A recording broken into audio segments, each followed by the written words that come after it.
pessoal, tudo bem? Nós vamos estudar nessa aula as séries de Taylor e séries de Maclaurin.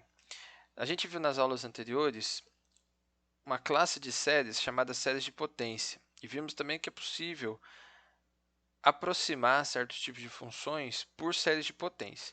Para a gente encontrar essas aproximações, nós tivemos sempre que usar algum artifício, a partir de uma série que a gente já conhecia qual era a representação, frequentemente a série geométrica, e chegar na representação de outras séries.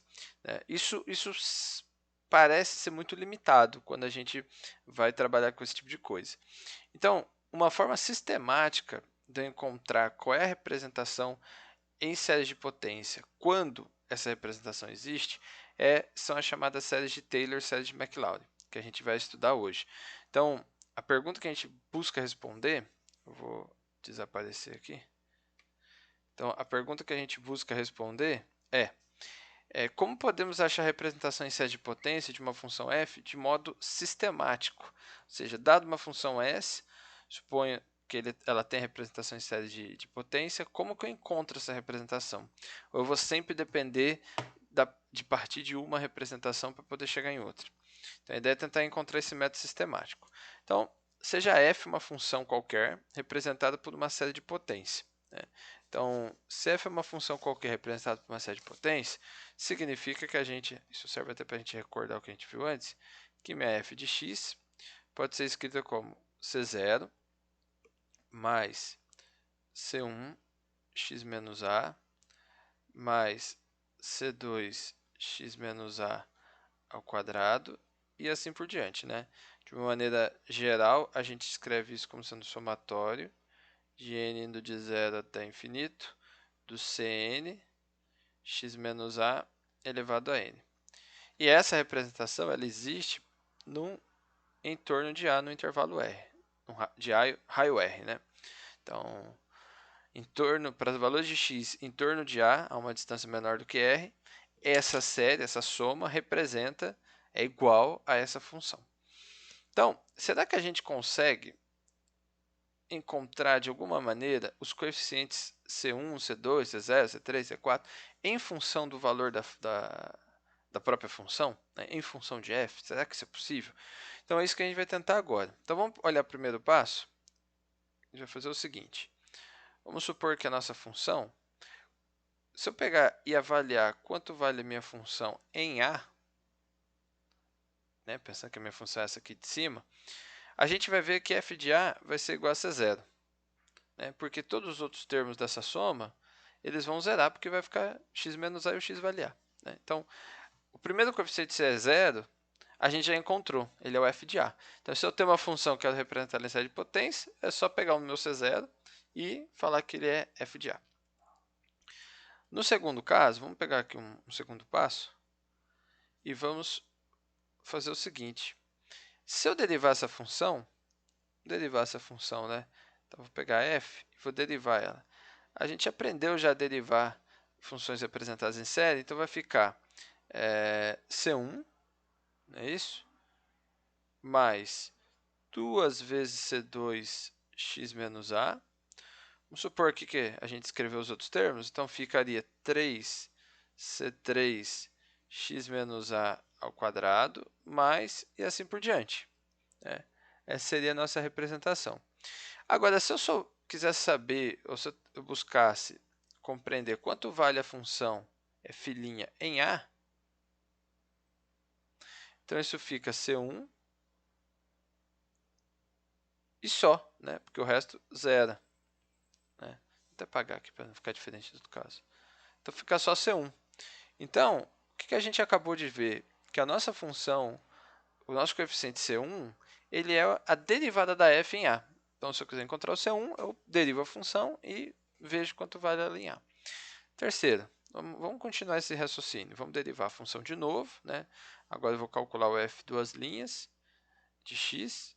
E como é que vai ficar isso? Vai ficar 2c2 mais 2 vezes 3c3x menos a.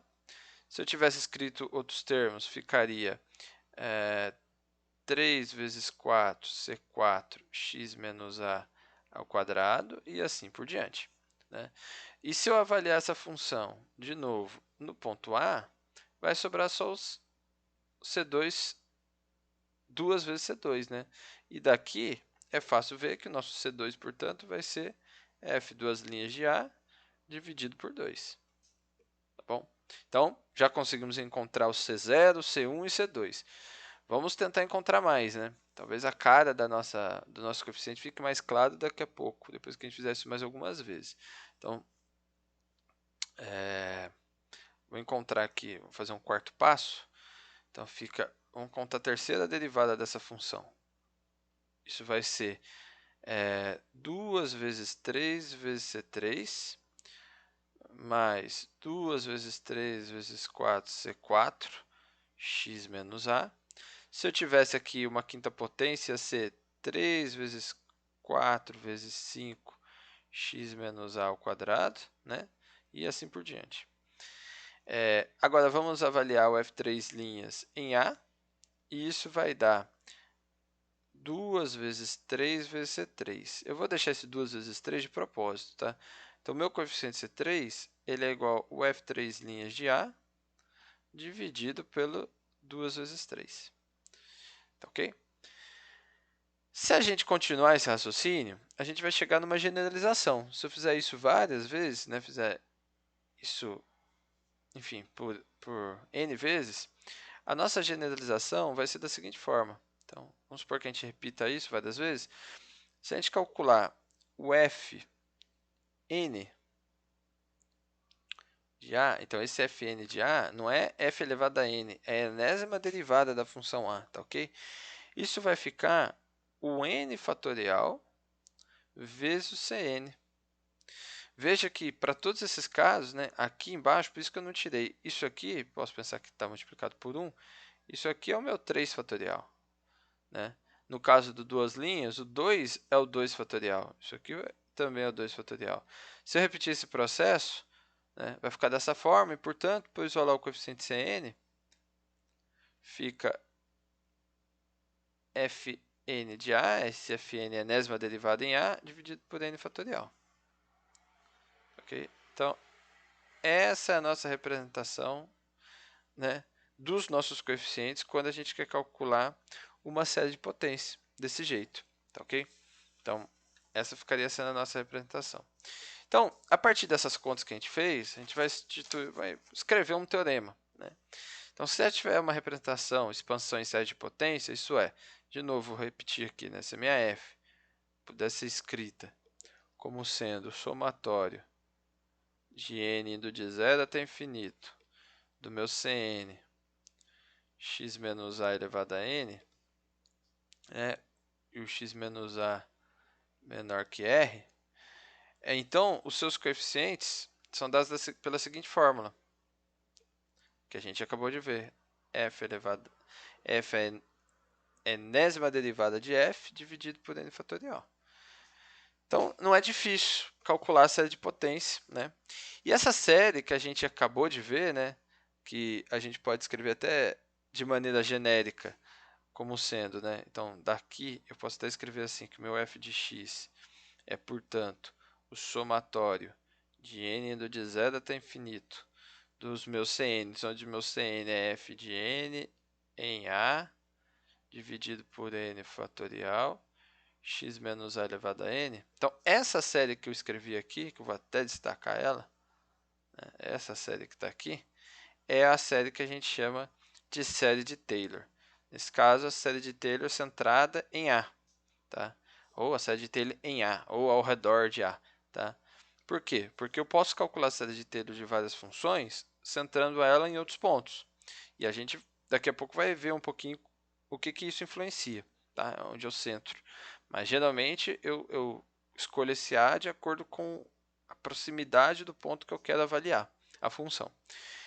E aí, quando a gente pega essa função e avalia, escolhe um A igual a zero, um caso particular, a gente tem então que a nossa função f de x é igual ao somatório de n indo de 0 até infinito, de f enésima de 0 dividido por n fatorial, x elevado a n. né? Porque o meu a é zero, então não ponho o a ali. É x elevado a n. E essa série ela tem um nome especial, que é a série de Maclaurin. Então, a série de Maclaurin nada mais é do que um caso particular da série de Taylor. Ponto final. Não tem nada além disso. Tá ok? Para a gente treinar isso, esse conceito, vamos encontrar qual é a série de Maclaurin dessa função f de x e elevado a x, tá bom? Para a gente treinar esse resultado. Então, para a gente fazer isso, a gente vai ter que calcular os coeficientes CNs. Como é que a gente faz para calcular esses coeficientes CNs? Então, de novo, a gente viu que o zero, o C0, é o f de zero. Então, nesse caso, é e elevado a zero, que é 1. Então, já encontrei que o meu C0 é igual a 1. Quem é meu C1? C1 é a derivada da função em zero. Mas qual que é a derivada da função elevada a x? É o próprio e elevado a x. Em zero, isso é 1 também. Não é isso? E, de novo, quem é meu C2? C2 é f duas linhas em zero, dividido, nesse caso, por 2 fatorial. Os outros também seria dividido pelo fatorial, mas ali ele é bem simples, né? Então, vai ficar de novo e elevado a zero dividido por 2 fatorial, isso dá meio. Vamos fazer mais alguns, né? C3 vai ser o f três linhas em zero, 3 fatorial. Isso dá 1 sobre 6.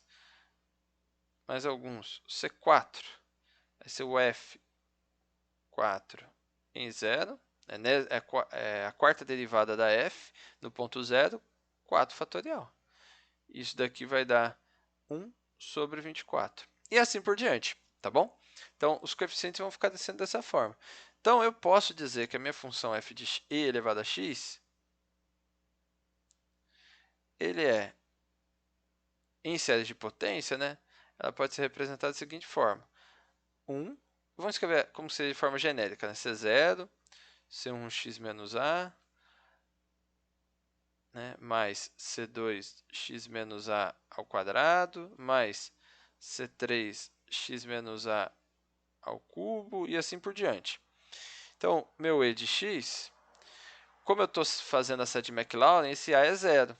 Então, o C1, o C0 vai ser 1, mais o C1 vai ser 1 também, então vai ficar x, mais o meu C2 vai ser meio, então vai ficar meio x ao quadrado, mais 1/6 de x ao cubo, mais x à quarta sobre 24, e assim por diante, tá bom? Então, se a gente quiser escrever isso de forma genérica, eu posso dizer então que a minha função elevada a x é o somatório de n de 0 até infinito de x, deixa eu confirmar uma coisa aqui, de, pode ser x elevado a n dividido por n fatorial, tá bom? Lembrando, né, que a gente usa como definição que o zero fatorial é 1, tá bom? Então, por isso que essas coisas dão certo de generalizar, tá? Então, escrevendo dessa maneira, é a escrita do e de x. E é engraçado que, se eu quiser ter uma observação, eu posso, uma outra maneira de escrever o e de x, a gente escreve isso como limite, né? Mas uma outra forma de escrever o e de x é só o e, o número e, substituindo o x por 1. Então, se eu substituir o x por 1 do outro lado da somatória, vai ficar o e é igual ao somatório de n indo de 0 até infinito, de 1 sobre n fatorial. Então, isso é 1 mais 1, mais 1 sobre 2, mais 1 sobre 6, mais 1 sobre 24 e assim por diante.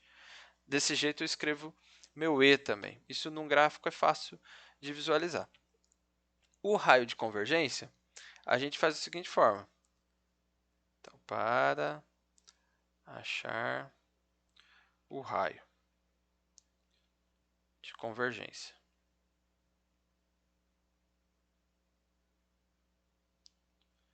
Então, se eu quero achar meu raio de convergência, eu vou fazer um teste de convergência nessa série para ver se ela converge sempre. Então, eu vou fazer o teste da razão. Vou calcular o módulo do AN mais 1 dividido pelo AN. Ok? Isso, para os nossos termos, né, olhando que a série que me interessa é essa daqui. Ó. Eu quero saber quando que essa série converge, para quais valores de x essa série converge. Então, eu vou escrever o AN mais 1 é x elevado a n mais 1 dividido por n mais 1 fatorial. O AN, eu vou escrever aqui em cima ele invertido, né? Dá na mesma. Então, vai ficar o n fatorial dividido por x elevado a n.